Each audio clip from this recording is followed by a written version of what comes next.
semuanya para pecinta film, apa kabar kalian semua hari ini? Semoga selalu dalam keadaan baik-baik saja ya. Di video kali ini, saya akan membahas sebuah film tahun 2020 bergenre aksi komedi yang disutradarai oleh Peter Segal dan dibintangi oleh Dave Bautista dan juga Chloe Coleman. Film ini menceritakan tentang kisah seorang agen CIA yang melakukan penyamaran untuk menyelidiki sebuah organisasi teroris. Namun sayangnya, penyamaran tersebut diketahui seorang gadis berusia 9 tahun yang akhirnya membuat hidupnya berubah sepenuhnya. Tapi sebelum kita mulai, saya ingatkan kembali kalau ini merupakan sebuah konten spoiler.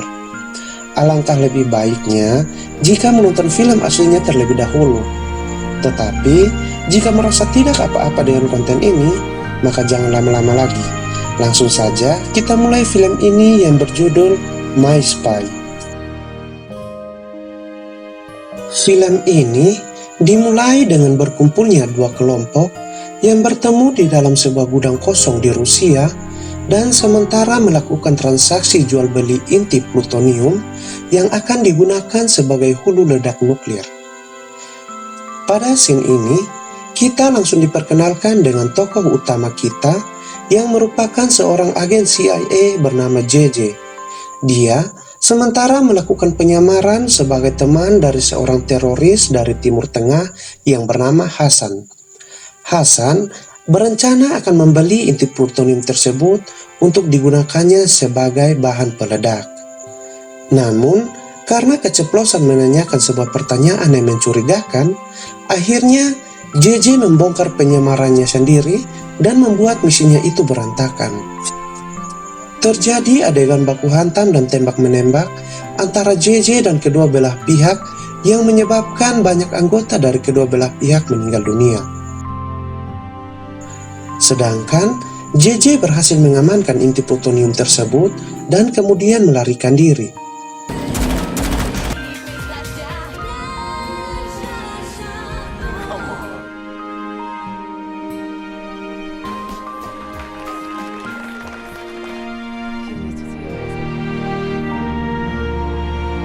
Bosnya yang bernama Kim mengatakan bahwa misi tersebut adalah untuk mencari informasi tentang siapapun yang terlibat di dalamnya sehingga CIA dapat menangkap mereka semua. Dan ternyata inti plutonium yang dibawa JJ adalah salah satu dari inti plutonium yang akan dijual. Sedangkan masih ada inti plutonium lainnya yang dibawa kabur oleh seseorang yang bernama Asar yang ternyata tidak meninggal saat kejadian baku tembak kemarin. Setelah dimarahi bosnya, JJ pun pulang ke rumahnya ditemani sahabatnya, yaitu seekor ikan cupang. Di sini terlihat kalau JJ adalah orang yang sangat kesepian tanpa istri, anak maupun saudara. Alexa, play something soothing. Scene berpindah keesokan harinya di Chicago, Illinois, di mana ada seorang anak perempuan yang bernama Sophie baru bangun tidur kemudian bersiap untuk pergi ke sekolah barunya. Di atas bus sekolah, Sophie yang anak baru di sekolahnya itu mencoba untuk mengajak berbicara dengan dua anak perempuan yang duduk di depannya. Namun, mereka tidak memperdulikannya dan malah membulinya.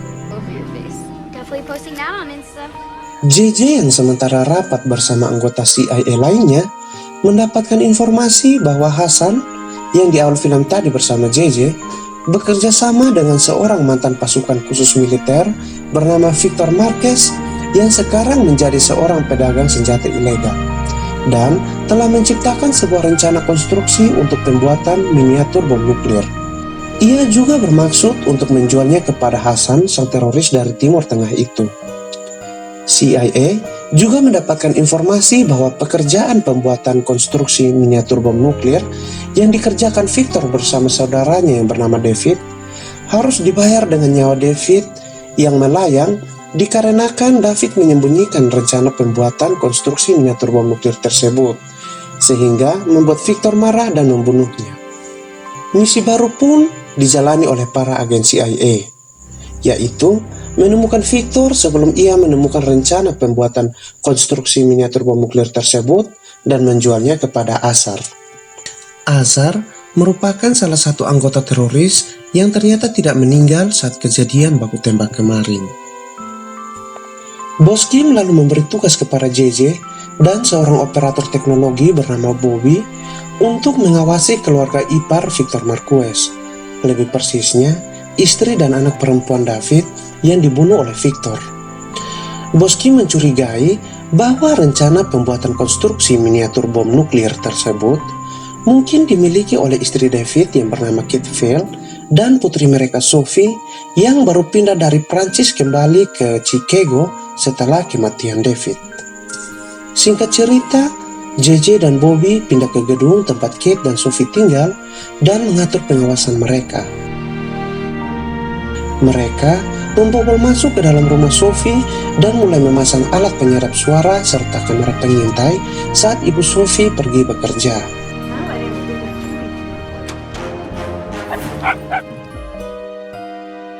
Ketika malam hari tiba, ibu Sophie pulang lalu ia meminta maaf kepada Sophie sebab janji untuk menemaninya bermain seluncuran es harus dibatalkan karena urusan mendadak di tempat kerjanya. Sophie yang mendengar hal itu langsung kecewa dan marah, lalu pergi meninggalkan ibunya. Melihat hal itu, ibunya yang merasa bersalah meminta bantuan kepada tetangga mereka yang bernama Carlos dan Todd untuk menggantikannya menemani Sophie bermain seluncuran es. Keesokan harinya, Sophie yang masih nampak kesal dengan kejadian semalam tanpa sengaja menemukan salah satu kamera tersembunyi yang dibawa oleh anjing peliharaannya. Sophie, anak yang pintar ini, kemudian melacak sinyal kamera pengintai tersebut dengan cara yang sangat sederhana yang membawanya ke sumber sinyal kamera itu berasal. JJ dan Bobby yang tidak sadar dikejutkan dengan kemunculan Sophie yang sementara mereka dan mengancam akan menyebarkan video tersebut ke internet. Sophie dengan cerdiknya memanfaatkan hal itu untuk membuat kesepakatan dengan mereka berdua. Ia mengharuskan JJ agar menemaninya bermain seluncuran es yang sempat gagal terlaksana bersama ibunya. JJ pun mau tidak mau harus menemani Sophie bermain seluncuran es karena takut penyamaran mereka terbongkar. Saat bermain seluncuran es, Sophie mencoba untuk mendekatkan diri bermain bersama teman-teman satu kelasnya. Namun mereka menolaknya. Sophie pun kecewa dan akhirnya bermain seluncuran es sendirian. Tiba-tiba datang dua anak laki-laki yang sangat nakal, yang kemudian mendorongnya dari belakang hingga ia terjatuh. JJ yang melihat hal itu merasa kesal lalu dengan sengaja menjatuhkan kedua anak laki-laki tersebut. Penjaga tempat seluncuran pun langsung datang dengan marahnya dan mengusir JJ bersama Sophie. Ketika mereka berada di atas lift tempat tinggal mereka, JJ meminta Sophie untuk melupakan kejadian tadi dan melarangnya melaporkan kejadian tersebut ke ibunya. Saat pintu lift terbuka, nampak ibu Sophie sangat panik karena tidak dapat menemukan Sophie. Secepat kilat, ibu Sophie langsung menghajar JJ saat pintu lift terbuka karena ia berpikir kalau JJ telah menculik Sophie. Sophie pun langsung mengatakan kalau JJ bukanlah penculik dan mencoba menjelaskan semuanya. Mendengar hal itu, Ibu Sophie langsung meminta maaf, namun JJ yang sudah kesakitan karena dipukuli, memilih untuk pulang ke tempat tinggalnya. Keesokan pagi setelah JJ pulang dari joggingnya, Sophie meminta tolong untuk membantu ia dan ibunya memperbaiki pipa air yang sedang bocor. Sophie pun mengajak JJ untuk makan malam bersama mereka, tapi ditolak oleh JJ. Dengan sedikit ancaman dari Sophie, akhirnya JJ pun menurutinya untuk makan malam bersama mereka. Bobby yang melihat hal itu dari kamera pengintai langsung menelepon JJ dan memarahinya karena tidak seharusnya JJ melakukan kontak langsung dengan target mereka. Namun, karena tidak dapat berbuat banyak, akhirnya JJ harus menahan diri dan ikut makan malam bersama mereka. Saat makan malam, JJ yang sudah lama tidak berinteraksi dengan orang lain ini bercerita tentang hal aneh tentang makanan yang membuat Sophie dan ibunya langsung tidak mempunyai selera untuk melanjutkan makan malam mereka. Well, Hell, by that time we were drinking our own urine anyways. Kejadian canggung itu pun dimanfaatkan Sophie untuk meminta izin ke ibunya agar JJ dapat menemaninya ke sekolah menggantikan ibunya dalam kegiatan hari orang tua dan teman istimewa di sekolahnya. Dengan sangat terpaksa, JJ pun harus menyetujuinya karena ia tidak mempunyai pilihan lain. Saat mereka sudah berada di sekolahnya Sophie, JJ nampak sangat gugup, namun ia diyakinkan Sophie yang kemudian menggenggam tangannya dan berjalan menuju ke dalam kelas. Ketika giliran Sophie tiba, ia mengatakan kalau ia datang bersama teman istimewanya yang bernama JJ. Sontak, seluruh orang yang berada di dalam kelas terkejut melihat tubuh besarnya si JJ. Nampak ada anak-anak yang mengejek Sophie dikarenakan mereka menganggap teman Sophie hanyalah seorang pemungut sampah. JJ yang melihat Sophie diejek pun langsung mengatakan yang sebenarnya bahwa ia adalah seorang mantan angkatan darat dan sekarang sementara menjalankan misi sebagai seorang agen CIA. Hal itu langsung membuat seisi kelas terpesona dengan menanyakan banyak hal tentang pekerjaannya itu. Termasuk guru Sophie yang cantik pun tertarik dengan pesona JJ dan menyuruh JJ untuk menghubunginya lewat nomor telepon yang diberikannya. Singkat cerita, kejadian di dalam kelas tadi membuat Sophie menjadi cukup populer dan akhirnya mendapatkan banyak teman. Ibu Sophie yang datang menyusul mereka sangat berterima kasih kepada JJ karena telah membantu Sophie mendapatkan banyak teman. Sejak saat itu pun, JJ dan Sophie mulai dekat. Mereka banyak melakukan kegiatan bersama, termasuk mengajari Sophie bagaimana menjadi seorang agen mata-mata. Sophie yang mengetahui kalau JJ adalah orang yang baik di luar penampilannya yang sangar, mengatur rencana makan malam agar JJ dapat mendekati ibunya. Dibantu oleh Carlos dan Todd yang merubah cara berpakaiannya JJ, akhirnya rencana makan malam pun berjalan dengan baik. Ibunya Sophie pun ternyata menyukai JJ yang membawa angin segar ke dalam kehidupan mereka setelah kematian suaminya David.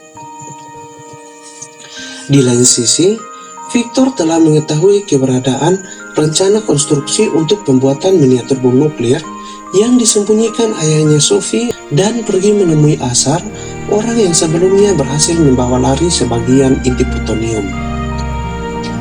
Di sana, mereka dikejutkan dengan kedatangan para agen CIA yang dipimpin oleh Boskin. Kemudian, terjadi adegan baku tembak serta muncul ledakan besar yang ternyata itu merupakan tipuan dari Victor untuk melarikan diri dan memalsukan kematiannya. Scene kemudian berpindah ke kantor CIA, di mana JJ dan Bobby dipanggil untuk menghadap bos Kim yang marah besar karena mengetahui tentang keterlibatan pribadi JJ dengan target operasinya yang akhirnya membuat JJ dan Bobby dipecat. Saat keluar dari kantor, JJ meminta maaf kepada Bobby karena kesalahan yang dibuatnya. Akhirnya Bobby juga ikut dipecat. Namun, Bobby tidak mempersalahkan hal itu, karena baginya, JJ pantas untuk mengenal orang baru dalam hidupnya yang bisa membuatnya bahagia. Kemudian, JJ mendatangi ibunya Sophie dan mengungkapkan hal yang sebenarnya bahwa ia adalah seorang agen CIA yang ditugaskan untuk mencari informasi tentang Victor sang teroris, pamannya Sophie itu. Ibu Sophie yang mengetahui hal itu pun sangat kecewa, lalu mengusir JJ keluar dari tempat tinggal mereka. Di tempat tinggalnya, JJ yang merasa sangat sedih karena segalanya telah berantakan, didatangi oleh Sophie yang mencoba untuk menghiburnya. Ketika JJ mulai merasa baikan, ia mengantar Sophie ke tempat tinggalnya. Namun ternyata, di sana sudah ada Victor yang menyandera ibu Sophie, dan akhirnya Sophie bersama JJ juga ikut tersandra. Bobby yang melihat kejadian itu dari kamera pengintai saat akan membereskan barang-barang, langsung panik dan kemudian mengambil perlengkapan senjata untuk menolong mereka semua. Victor kemudian mengambil sebuah kalung yang berada pada anjing peliharaan Sophie, yang ternyata terdapat sebuah flash disk berisi perencanaan konstruksi untuk pembuatan miniatur bom nuklir yang disembunyikan oleh ayah Sophie. Tiba-tiba, Carlos dan Todd pun masuk dan menodongkan senjata kepada mereka dan mengungkapkan bahwa mereka merupakan pedagang senjata yang juga mengejar rencana konstruksi pembuatan miniatur bom nuklir tersebut. Ketika JJ akan dibunuh, Bobby yang berusaha menolong mereka tanpa sengaja menjatuhkan sebuah senapan semi otomatis yang menembak ke segala arah. Dan hal itu membuat sebuah pengalihan besar sehingga JJ tidak jadi ditembaki. Victor mengambil kesempatan itu lalu kabur dengan membawa flash disk dan juga menculik Sophie yang kemudian dikejar JJ bersama dengan ibunya Sophie. Adegan kejar-kejaran tersebut berakhir di sebuah lapangan terbang yang digunakan Victor untuk melarikan diri bersama sebuah pesawat. Sesaat sebelum pesawat lepas landas, JJ berhasil membawa sebuah truk berisi bahan bakar pesawat dan menaruhnya di jalur penerbangan untuk menghentikan pesawat tersebut. JJ lalu berjalan ke arah pesawat yang sementara melaju dan memotong ban pesawat yang mengakibatkan pesawat tersebut oleng sehingga melubangi tangki truk yang berisi bahan bakar tersebut. Victor yang berhasil keluar dari pesawat lalu memulai perkelahian dengan JJ.